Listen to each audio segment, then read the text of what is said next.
আসসালামু আলাইকুম। এখন আমরা প্রত্যুপকার গল্পে টাইপ 5 নিয়ে আলোচনা করব। টাইপ 5 এ আছে বহুপদী ও অভিন্ন তথ্যভিত্তিক প্রশ্ন উত্তর। চলো এখান থেকে দেখা যাক আমাদের কেমন ধরনের প্রশ্ন কমন আসতে পারে। আচ্ছা, প্রত্যুপকার আমাদের হচ্ছে 44 নাম্বার প্রশ্ন।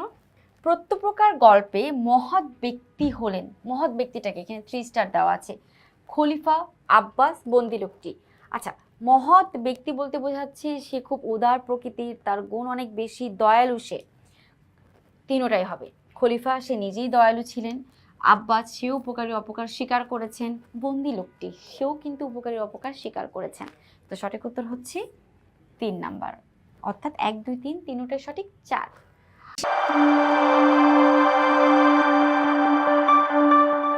আচ্ছা, আমরা চলে যাব 45 নাম্বার প্রশ্ন। 45-এ কি আছে? আলী ইবনে আব্বাস এবং বন্দি লোকটি উভয়, এখানে 3 স্টার দেওয়া আছে। প্রশ্ন করেছে আলী ইবনে আব্বাস এবং বন্দি লোকটি উভয় কেমন লোক ছিল? নিঃস্বার্থ উপকারী লোক ছিলেন, প্রত্যুপকারী ছিলেন, সুবিবেচক ছিলেন। তার মানে কি হতে পারে? 1 2 3 তিনোটাই সঠিক। 4 নাম্বারটা কারেক্ট আনসার। ঠিক আছে, 4 নাম্বারটা কারেক্ট আনসার। চলে যাচ্ছি আমরা একটা উদ্দীপকে। আমরা উদ্দীপকটা ভালো করে পড়বো, তারপর আমরা নিচের উদ্দীপকটা, এটা উপরে যে প্রশ্ন দুটো আমরা আলোচনা করলাম সেই প্রশ্ন দুটো ছিল হচ্ছে তোমার, উপরে যে দুটো প্রশ্ন আমরা আলোচনা করলাম সেই প্রশ্ন দুটো ছিল বহুপদী প্রশ্ন। আর এখন আমরা উদ্দীপক সহ যেগুলো আলোচনা করব সেটা হচ্ছে আমাদের অভিন্ন তথ্যভিত্তিক প্রশ্ন। ঠিক আছে, অভিন্ন প্রশ্ন। খেয়াল করি আমরা এটা পড়ি। নিচের উদ্দীপকটি পড়ে আমরা 46 ও 47 নম্বর প্রশ্নের উত্তর দিব। 46 এবং 47 নম্বর প্রশ্নে কি আছে একটু সবাই মনোযোগ দিয়ে খেয়াল করি। তারেক তার বন্ধু সামাদের কাছ থেকে টাকা ধার নিয়ে ব্যবসা শুরু করেছে। ভালো কথা। তারেক কি করেছে? তার বন্ধু সামাদের কাছ থেকে টাকা ধার নিয়ে ব্যবসা শুরু করে। অনেক সম্পদের মালিক হয় সে। সামাদ তার টাকা চাইতে গেলে তারেক তা অস্বীকার করে, বন্ধুকে অপমান করে বাড়ি থেকে তাড়িয়ে দেয়। তার মানে হচ্ছে তারেক তার বন্ধু সামাদের কাছ থেকে টাকা নিয়ে শুরু করে, ব্যবসা শুরু করে, কিন্তু পরবর্তীতে সামাদ টাকা চাইতে গেলে তারেক তাকে সে টাকাটা দেয় না।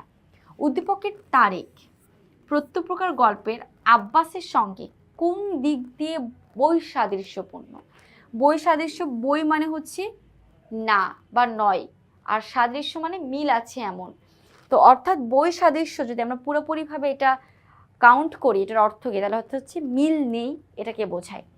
তো উদ্দীপকের তারেক প্রত্যুপকার গল্পের আব্বাসের সঙ্গে যেই দিক থেকে মিল নাই, তারেক দেখা যায় কি টাকা দেয় না বন্ধুকে উপকার পেয়ে, অন্যদিকে আমাদের গল্পের মধ্যে আব্বাস কিন্তু ঠিকই উপকার স্বীকার করে। তাহলে তাদের মধ্যে মিল কোথায়?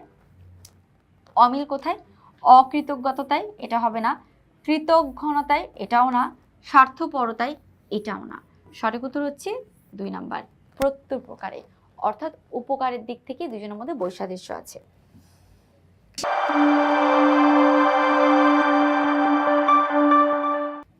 ঠিক আছে, এখন আমরা 47 নাম্বারটায় যাব। 47 নাম্বারটা কি বলেছে খেয়াল করি। উভয়ের মধ্যে সাদৃশ্য হতে হলে তারেককে যা করতে হবে, উভয় মানে আব্বাসের সঙ্গে যদি তারেকের আমরা মিল করতে চাই তাহলে আমাদের কোন জিনিসটা নিতে হবে? দেখো, বন্ধুর প্রতি কৃতজ্ঞ হতে হবে। হ্যাঁ, এটা কারেক্ট, যে আমাকে সাহায্য করেছে তারপরে আমাদের কৃতজ্ঞ থাকতে হবে। টাকা ফেরত দিতে হবে, এটাও কারেক্ট। ক্ষমা চাইতে হবে, এটা আমরা সহজে নিব না, উত্তর হবে 1 ও 2, এটাই কারেক্ট। আচ্ছা, চলে যাব আমরা আমাদের পরবর্তী আরেকটা প্রশ্নে। পরবর্তী প্রশ্ন হচ্ছে, খেয়াল করি এখানে কি আছে। এই উদ্দীপকটা পড়ে আমরা 48 এবং 49 নাম্বার প্রশ্ন উত্তর দিব। একটি ঘুঘু পাখি গাছের ডালে বসে দেখতে পেল একটি পিঁপড়া পানিতে ভেসে যাচ্ছে। সে গাছ থেকে পাতা ফেললে পিঁপড়াটি প্রাণে বেঁচে যায়।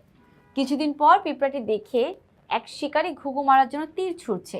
সেই মুহূর্তেই পিঁপড়ার কামড়ে তার লক্ষ্যভ্রষ্ট হয় আর ঘুঘু পাখিটিও বেঁচে যায়। তেমন বোঝা যায় দুইজনের উপকার করেছে সময় পেয়ে। একবার ঘুঘুর পাখির সময় হয়েছে, সে পিঁপড়াকে বাঁচিয়েছে, আরেকবার পিঁপড়ার সময় হয়েছে, সে ঘুঘু পাখিকে বাঁচিয়েছে। এখন প্রশ্ন কি সেটা দেখি আমরা।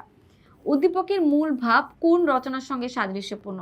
সাদৃশ্যপূর্ণ বলতে বোঝাচ্ছে মিল আছে এমন। দেখো, শোভা না, শোভা গল্পের মধ্যে এই ধরনের কোনো কিছুই বলে না। 21-এর গল্প আমাদের 1952 সালে ভাষা আন্দোলনকে নিয়ে লেখা। উদ্দীপকে ভাষা আন্দোলনের কিছুই পাইনি। প্রত্যুপকার আমরা অপশন পেয়ে গেছি। প্রত্যুপকার অর্থ হচ্ছে উপকারীর উপকার স্বীকার করা বা পরবর্তীতে উপকারী উপকার করা, সেজন্য এখানে আমাদের উত্তর হচ্ছে 48-এর 3 নাম্বার।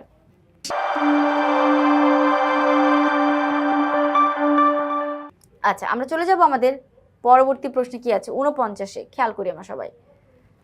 উদ্দীপকে উক্ত রচনার যে দিকটি ফুটে উঠেছে তা হলো, আচ্ছা প্রত্যেক গল্পের যে দিকটি ফুটে উঠেছে তা হলো উপকারী মনোভাব। হ্যাঁ, ঘুঘু পাখি উপকার করেছে, পিঁপড়া উপকার করেছে, এটা প্রতি উপকার। প্রতি উপকার মানে হচ্ছে অন্যের উপকার করা, এটাও কারেক্ট, অন্যের উপর উপকার করা। সকৃতজ্ঞ প্রত্যুপকার, এক্স্যাক্টলি, মানে দুইজনের। মানে হচ্ছে নিজ নিজ দায়িত্বে নিজে থেকে সবাই কৃতজ্ঞতা প্রকাশ করেছেন বা উপকার স্বীকার করেছেন। তো এটাই হচ্ছে আমাদের তিনটাই আনসার হবে, তিনটাই সঠিক। সেক্ষেত্রে আমরা কি লিখবো? 4 নাম্বারটা, 1 2 3 তিনটাই সঠিক উত্তর।